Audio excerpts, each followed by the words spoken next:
বলা হয় যে 22-এর বিশ্বকাপটা মেসিকে ফিফা দিয়েছে, তো এইবারও কি সেই সুযোগ আছে? ফিফা কি তাকে আবারও দিতে চায় নাকি? বিশ্ব ফুটবল বা ফিফার কথাই বলেন বা যে যার কথাই বলেন, সব কিছু টাকায় চলে।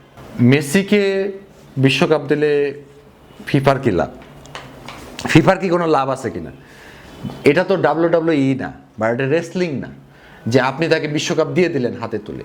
এটা তো আপনার ব্লু প্রিন্ট থাকতে হবে, এটা মানুষ বুঝবে। আপনারা জানেন যে এনি অ্যাঙ্গেল, একটা মাঠে আপনারা কত ক্যামেরা থাকে ধারণা করতে পারেন? প্রায় 150, 200, 250, 500 ক্যামেরা থাকে। হ্যাঁ। এবার ড্রোন থাকবে মাথার উপরে। আপনি কতটা অভিনয় করতে পারবেন যে মেসিকে বিশ্বকাপ দিতে গেলে যে আপনার কত অভিনয় করতে হবে, কত সেট সাজাতে হবে, কত স্টেজ করতে হবে?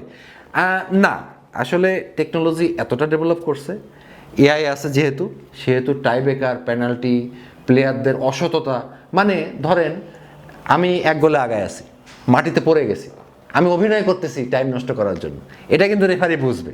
এবার কিন্তু এআই আছে, ও কিন্তু কাউন্ট করবে যে আপনি কখন পড়ে গেছেন, কত মিনিট পড়ে গেছেন, কত টাইম নষ্ট করতেছেন। ড্রোন ক্যামেরাতে দেখবে।